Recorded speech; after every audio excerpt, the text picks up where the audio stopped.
And your book is kind of split up here into two. One is hidden in plain view in the Gospels, and then the other one is hidden in plain view in Acts and the Pauline Epistles. Obviously, we understand the importance and the differences. What do we see in Acts and the Epistles? There's always talks, and there has been for at least 2,000 years of which letters are Paul's. Does hidden undesigned coincidences, does that help us with establishing maybe what some scholars think is non-Pauline that they are, and how does this also affect our understanding in Acts? Right. Yes, as a matter of fact, and there's a book I want to recommend. It's free because it's not, it's very old, so it's not in copyright anymore. And it's called the Horae Paulinae, and that's Horae, and then Paul, Paulinae. And it is by William Paley. He is the man who invented the phrase undesigned coincidences. And that book does a lot with Pauline authorship and uses undesigned coincidences to establish Pauline authorship. Now, what I just chose to do in Hidden in Plain View was to take them and use them even more to establish the historicity of Acts. That's just what I chose to do. For length and organization purposes, I think people who read it can see how they're also relevant to Pauline authorship, but there are more. I mean, literally in terms of numbers of them, there are more that I didn't include that help to establish Pauline authorship. So get hold of the Horae Paulinae if you're interested in even more. Now, as far as part Acts, 2 of this book? Part 2 of this book for Acts, for sure. And then Horae Paulinae for Pauline authorship. For sure. And then you'll get in the whole fascinating thing of the chronology of Paul's ministry, which is just a fascinating question in and of itself. And there's a huge literature on it, but I enjoy looking into that. How do they establish Acts? Well, by establishing that its author knew of Paul's movements, his associates, his travel, and the events surrounding his life, but establishing that in this extremely subtle way. So here's one of my favorites in Acts that I'll just give as an example.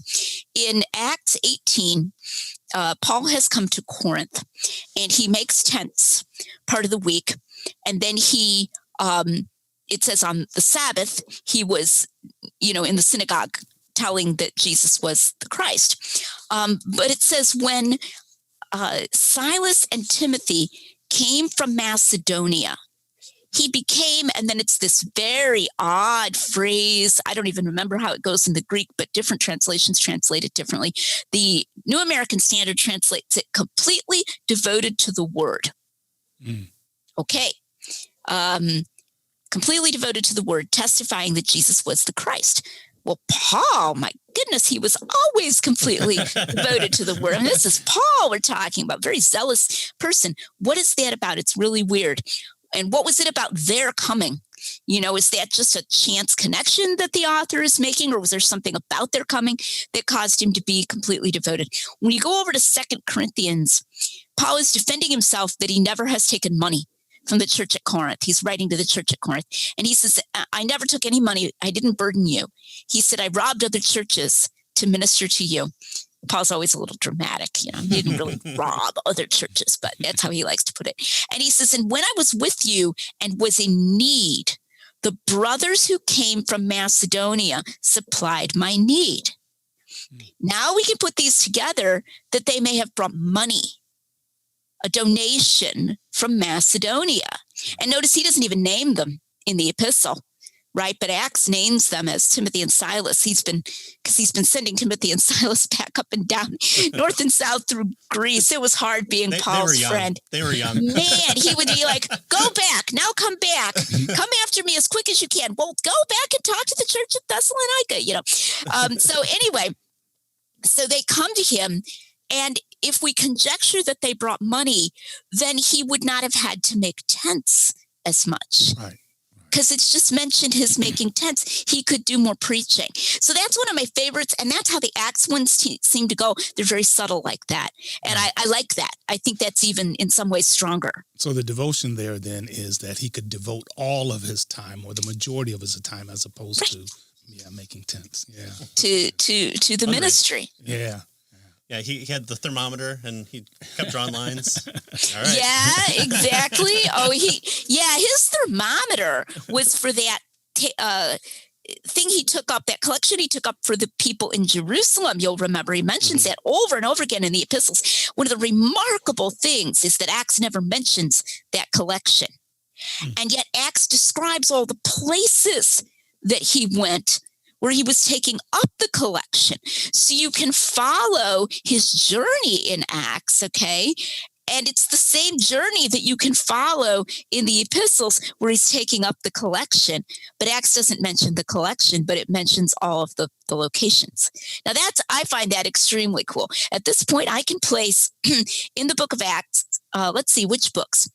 1 Corinthians, 2 Corinthians, Romans, 1st and 2nd Thessalonians, I would say Galatians, but that, of course, is a huge controversy as to where you place Galatians, as you probably know. But I would say I think I know where he wrote Galatians. But the others, I can place sometimes to the very verse in Acts, but Acts never mentions him writing the epistles. But I can do that by these undesigned coincidences, by the connections between the epistles and Acts.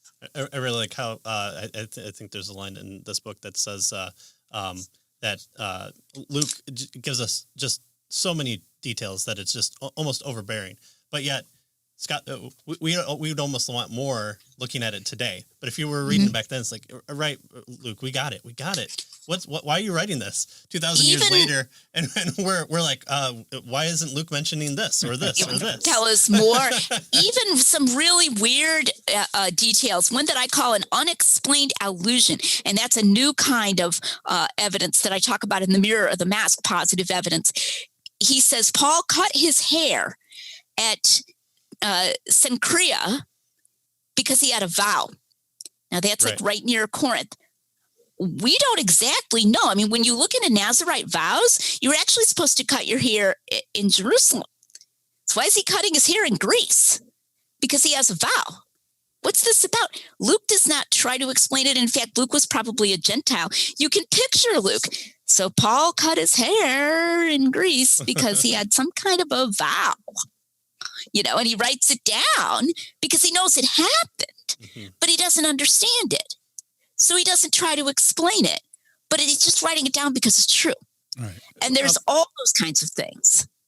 And this is a little bit off topic, but I've heard the explanation before that Luke and Acts are kind of Paul's court documents that are to be brought before Caesar for his trial. Would you say that may hold as a legitimate theory? I wouldn't think Luke would be as relevant to that.